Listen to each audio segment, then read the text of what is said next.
Hotep, cher Kamit, aujourd'hui je vais parler avec vous du troisième œil, des dons spirituels, plus précisément d'un cas particulier que j'ai eu à traiter très récemment. Alors, il s'agit d'une dame qui m'a contacté parce que sa fille, on va appeler sa fille Karine, a un don particulier, c'est-à-dire le don de voyance. Sa fille, elle peut vous dire quand elle est concentrée. Elle peut vous dire si vous avez fait une affaire, ça va marcher ou pas. Elle peut vous dire si vous devez faire confiance aux personnes ou pas. Et le père de la fille veut que le troisième œil de l'enfant soit fermé. Il dit pour la sécurité de l'enfant, il faut qu'on amène l'enfant chez un marabout pour qu'on ferme le troisième œil ou même chez un pasteur.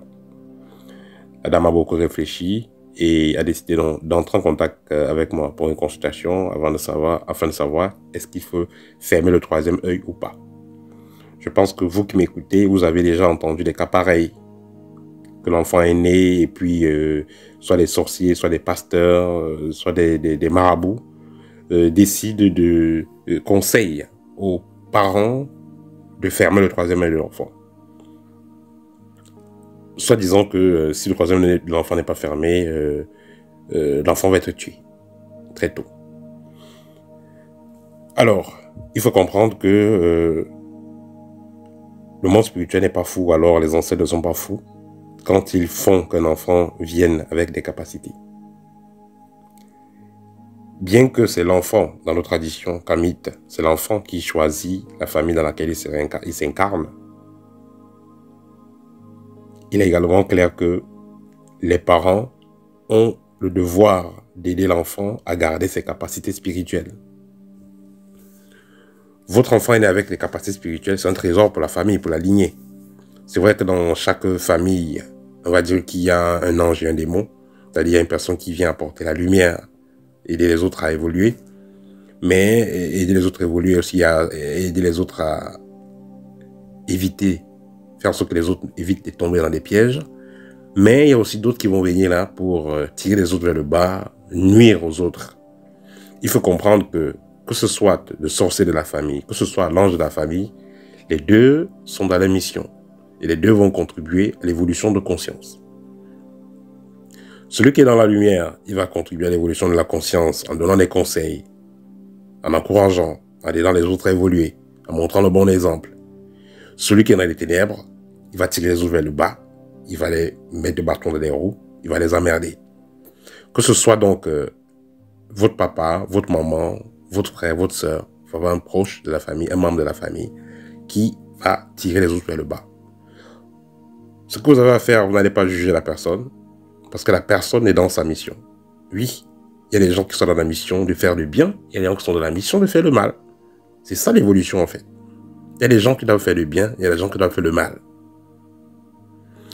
Il faut noter que vous ne pouvez pas vraiment apprécier la santé si vous n'avez jamais été malade. Vous ne pouvez pas vraiment apprécier le fait d'avoir de quoi manger si vous n'avez pas galéré, si vous n'avez jamais souffert de manque de nourriture ou de manque d'argent. On ne peut réellement apprécier le jour, le soleil qui se lève quand on a expérimenté la nuit. C'est comme ça que le monde fonctionne. Donc, cette personne maléfique-là qui est dans la famille sera là pour vous mettre le feu aux fesses pour que vous évoluiez spirituellement. Pour que vous preniez conscience de qui vous êtes. Parce que si vous êtes incarné dans une famille où il y a trop de sorcellerie et tout ça, c'est parce que vous avez d'abord à la base les capacités de gérer ça. L'univers ne va jamais vous mettre dans une situation que vous ne pouvez pas gérer. Vous ne serez jamais en face d'une énergie que vous ne pouvez pas transmuter. Alors, la dame a beaucoup hésité, mais son mari était d'accord dès le départ pour fermer le troisième œil de la fille. Il faut comprendre donc que ces capacités-là, que vos enfants naissent avec, auront pour but de vous aider. Mais vous devez veiller à ce que ces capacités-là ne soient pas volées, ne soient pas enterrées. Qu'on ne perturbe pas cela. Qu'est-ce que vous avez à faire en tant que parent? veillez à ce que l'enfant évite l'alimentation globale, ce que tous les enfants mangent, consomment là, que votre enfant ne mange pas ça. C'est-à-dire trop de conserves, trop de sucre transformé et tout ça. Évitez que votre enfant soit dans cette danse-là. Évitez d'aller faire baptiser vos enfants dans les églises. Évitez d'aller les faire travailler chez les marabouts n'importe comment. Parce que tout ça, ça pourra faire que l'enfant perde ses dons spirituels. Même si le marabout, en travaillant sur l'enfant, n'a pas dit qu'il va ouvrir le troisième œil de l'enfant, bien que, voilà, c'est par rapport à son troisième œil, ou même s'il n'a pas dit qu'il va fermer le troisième œil de l'enfant, dans tous les cas, un enfant qui est né et vous sentez que cet enfant a des dons très particuliers, il faudra éviter de l'amener chez n'importe qui. Dans le fait que la jeune fille, Karine, de 7 ans, qu'elle soit capable de dire aux gens ce qui va les arriver dans les jours à venir. Le simple fait qu'elle est capable de dire à sa mère le matin que bon voilà, elle a vu tonton tel là, il est venu et jouer sur les chaussures des gens la nuit, elle a vu ceci parce que c'est ce que sa fille fait. Ce n'est pas mauvais le fait de voir, mais tout ce qu'elle doit apprendre à cet enfant, c'est comment gérer ces capacités-là. Donc, que l'enfant soit capable de tenir sa bouche. C'est vrai que c'est un enfant, mais voilà, l'enfant peut gérer.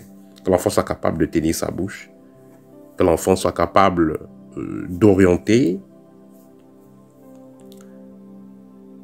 son sommeil.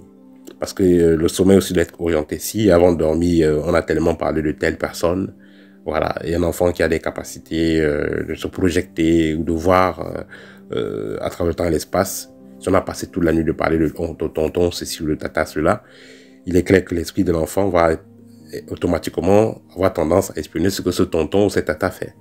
Donc, globalement, qu'est-ce que vous avez à faire? Évitez que l'enfant aille se faire tripoter chez n'importe qui, soi-disant qu'on va faire des travaux mystiques. Évitez que l'enfant aille se baptiser voilà, dans les églises. Évitez que l'enfant commence à manger de n'importe quoi. Conseillez l'enfant afin que l'enfant puisse maintenir sa virginité le plus long possible. Parce que si la jeune fille, elle a ses dons après 18 ans, 17 ans, 18 ans, elle commence à avoir des relations sexuelles, elle pourra perdre également ses dons. Voilà, donc vous avez la charge, en tant que parent, d'orienter votre enfant qui est né avec des dons spirituels. Et ça fera que cela puisse aider non seulement votre famille, mais également la lignée. Parce que ce qui est dangereux, c'est quand l'enfant a vu des choses et l'enfant se met à parler n'importe où et n'importe comment, sans retenue. L'enfant doit comprendre que c'est tout à fait normal qu'il ait ces capacités-là. Si les autres n'ont pas, c'est pas grave, c'est tout à fait normal qu'il ait ces capacités, mais qu'il doit garder le silence et parler quand c'est vraiment nécessaire. C'est un entraînement, c'est pas facile, mais même si c'est un enfant, l'enfant peut le faire. Parce que ce qui est bien, c'est que l'enfant peut être bien programmé, bien entraîné, parce qu'il est encore très jeune. Voilà. Si vous négligez cela, l'enfant commence à parler n'importe comment. Et voilà, il faut comprendre que l'enfant va être aussi, il sera en danger quelque part parce que s'il a parlé de tel oncle sorcier, il a dénoncé telle ou telle chose, au final, les sorciers sauront qu'il voit et qu'il sait et il deviendra la personne à abattre. Voilà, pour ne pas perdre votre enfant, pour éviter donc certaines choses, apprenez à l'enfant à contrôler sa bouche. Il voit, c'est bien. Il a des dons, c'est bien. Mais il faudra qu'il contrôle sa bouche. Vous pouvez le faire parce que justement, vous avez la capacité de le faire. Voilà, c'était le petit partage d'aujourd'hui. Donc, si vous avez également un enfant qui n'avait les capacités, voilà donc ce que vous allez faire. N'allez pas confier votre enfant à n'importe quel mystique pour tripoter ses énergies et faire en sorte que cet enfant perde ses capacités. C'était tout pour aujourd'hui. Partagez la vidéo, ça va aider. N'hésitez pas à me contacter pour une consultation. Au TEP et à très bientôt.